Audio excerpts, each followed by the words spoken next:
What's going on, everyone? Gentz here. I'm coming to you guys with a different kind of video today. I want to introduce a new segment on the channel that we're going to call Knotty Thoughts. Essentially, Knotty Thoughts will be a brain dump of ideas or thoughts about a particular subject matter. As such, these segments will be a little bit more free-flowing and not as edited as formally as our podcast episodes. I think that these videos will have a potential to generate some great conversations in our comment section, but may also be useful in formulating potential future podcast episodes. So while you're listening to this video, feel free to post your reactions to the topic on hand in the comment section below. Speaking of comments, I would like to dedicate this first rendition of Knotty Thoughts to two of our biggest supporters and commenters on our channel, and that's Danny and Rudy. I just want to say I appreciate you both, and I hope you continue to stick with the channel. Now, for this edition of Knotty Thoughts, I just want to talk to you guys about arcade shooting games, but more specifically, what happened to them and will we ever see them again? To start off, I probably should make myself clear. I don't mean arcade shooters. I don't mean shooting games in arcades, stuff like Time Crisis or House of the Dead.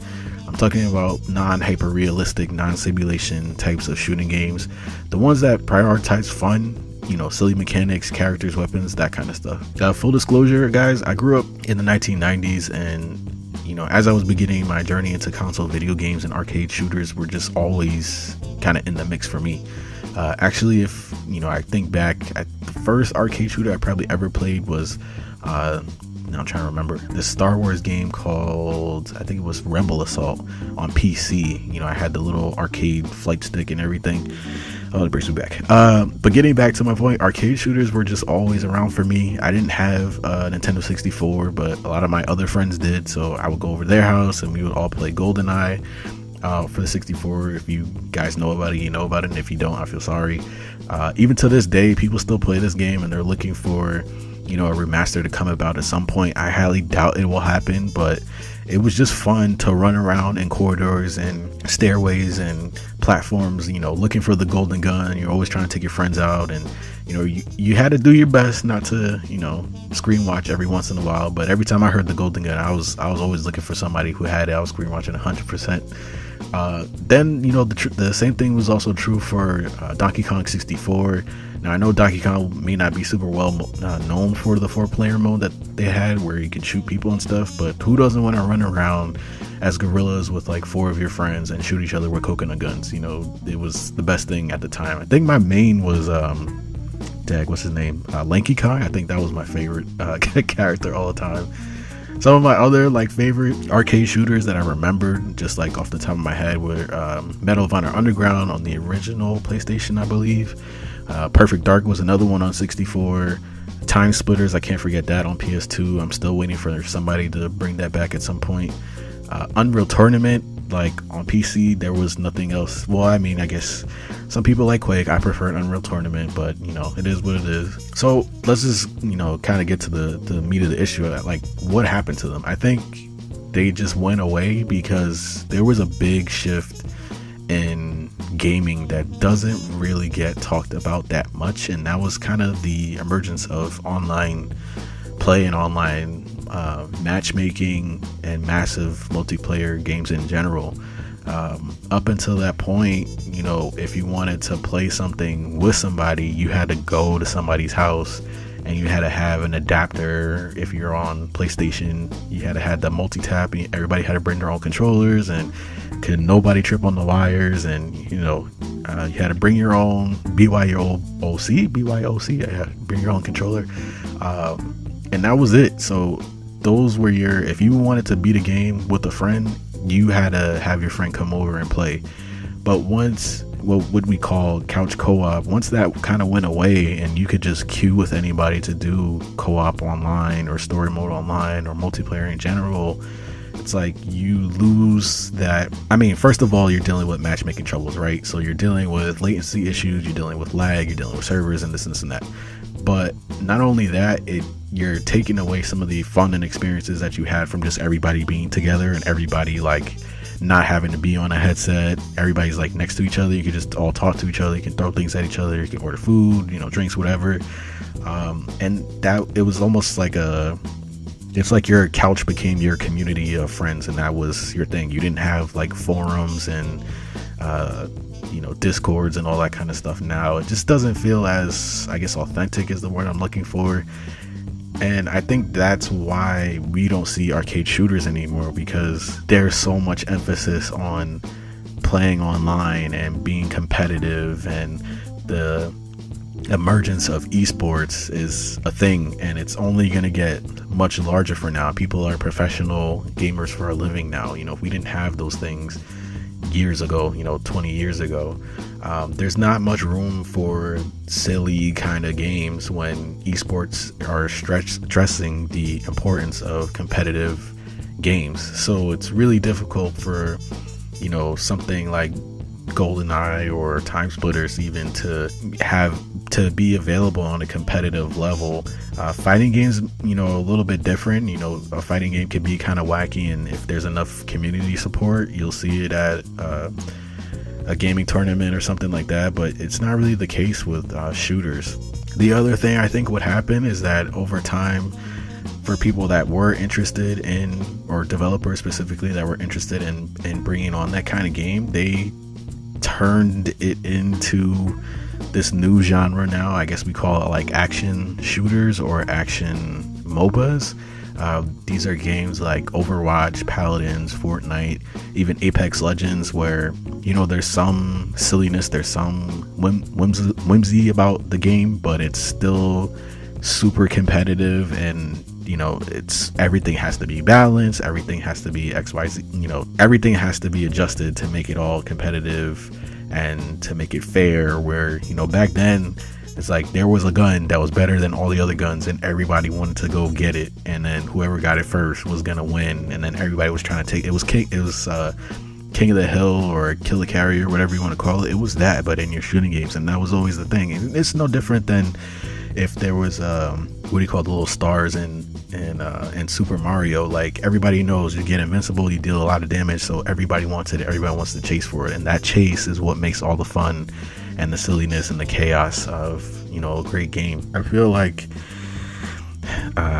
these action shooters, and then also just the battle royale games in general, are kind of servicing as the arcade shooters, but it just doesn't feel the same. Like, if you look at a game like Fortnite, it has the art style of a arcade shooter, but it's not the same thing. It's highly competitive, and they have big lottery prizes and all kinds of stuff. It's become its own thing. It's not about, the game started about zombies, and now it just took off as its own PvP, multi-scale thing. So it's not doing it right now. It's not to say that there's not other games that aren't flirting with it, or still not holding the mantle at all. I think some worthy mentions would be Team Fortress 2.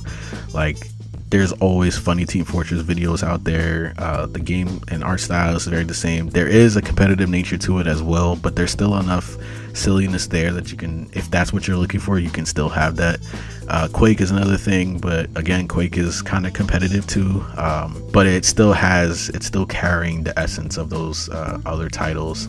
To a lesser extent, I would mention Splatoon. Splatoon was pretty good. I haven't played it myself on the Switch, but it's kind of the same feel, where there's territories, and you have different silly guns and characters that you can attack each other with and control the objectives and stuff. Now, some genres that I think, or other intellectual properties that I think could make some promising arcade shooters in the future if it was to happen. Pretty much most of my things that came to mind when I was thinking about this were only pretty much cartoons that are popular right now. So South Park, Family Guy, Simpsons. They might have even dabbled in this before, but it would have to be its own thing. Bob's Burgers, I think that would be another one. You can have hamburger guns, and the burgers can give you power-ups, and you can do all kinds of silly things like that. Rick and Morty would be another one. The Rick and Morty VR game did really well. I feel that Rick and Morty is so off the deep end with their content and how deep they want to get, or how silly they want to get, or how funny they want to be, that would be a good title to do it. So maybe we'll see a VR shooting game with Rick and Morty. I think there's enough science and alien technology and all kinds of stuff going on, and physics going on in that show just in general, that they can pull a lot of source material and make a dope shooting game out of it. Some other mentions, I have Ratchet and Clank. I think Ratchet and Clank would be really fun. There's a bunch of games, a bunch of guns and a bunch of games from that genre and characters that I think they can make a fun arcade shooter out of that. There's also Far Cry. I don't know what Far Cry is really doing right now. They sometimes want to take themselves seriously, like Far Cry 4 and Far Cry 3, and then other times they want to get silly, like with their expansions that they do with like the Bloodlines and the Trials and all kinds of stuff. So I don't really know what direction they're trying to go in anymore. They might not know either. They're probably just trying to find whatever's gonna, get them the most sales, and fair enough. The only other thing that came to mind was Borderlands. Borderlands has a bunch of ton. Look at me. They have a bunch of guns in there. They, have all kinds of different modifications on them. If it was, I don't know. See, I could see Borderlands becoming competitive too, but I think what's helpful about Borderlands is that there's like no competitive like mechanics to the game. So there's like no cover system. There's no they just added like sliding and stuff, but it really the game doesn't feel like it should be competitive. So I think that can work in its favor. Balancing the guns and stuff, you can just have the guns be defaulted, or you can make your own guns even. I think that would be dope. They have a lot of iconic characters. Borderlands 3 is getting ready to come out soon. Well, soon I say, but it's more like fall. But it's something they have said that they're not going to do the battle royale thing, which I would have sworn that they were going to, but they say no for now. They could be lying. They like to play with our emotions from time to time, but that was the only other enterprise I could really see kind of getting into a fold of bringing back this kind of series. Obviously I would love a return of Time Splitters. I feel like they're kind of like the ideal model for what I'm looking for right now. There was another game in arcades called The Grid. It was you played with like a mouse ball. It was like used to have like at least six to eight arcade games like hooked up to each other, and then you could local play against one another. You could play against the computer too, and there was all kinds of like games and laser guns and acid guns and balls and scorpion tethers, and all you can do kung fu kicks and hit somebody, and you can like cancel out a rocket launcher and all kinds of stuff. It was just games just don't, I don't know where the fun went. That's really what I'm struggling with. I think I don't know where the fun and the creativity kind of went. There was a game that was trying to kind of bring this back. It was called Drawn to Life, but the game just didn't. They had the silliness, but they tried to be so edgy and graphic and violent, and I think that, aside with just general direction of the game and how they were marketing it, it just didn't work out. And then ultimately, it ended up not doing very well. I did play it, I did have fun with it, and it gave me some of the vibes, but it still was like missing something. Didn't have like a big foundation. It was hard to care about what was going on or the characters themselves. It just wasn't. I think they went the opposite direction. They should have kept going on the silly angle and less on the like over the top gratuitous violence angle. But at least they tried. You got to give them points for that. All right, guys. Well, that's kind of like my brain dump complete. Let me know how you feel about arcade shooters. Do you miss them as well? Which arcade shooters were your favorites? Be sure to post them in the comment section below. And as always, don't forget to subscribe and follow us on Twitter and Spotify, guys. Peace.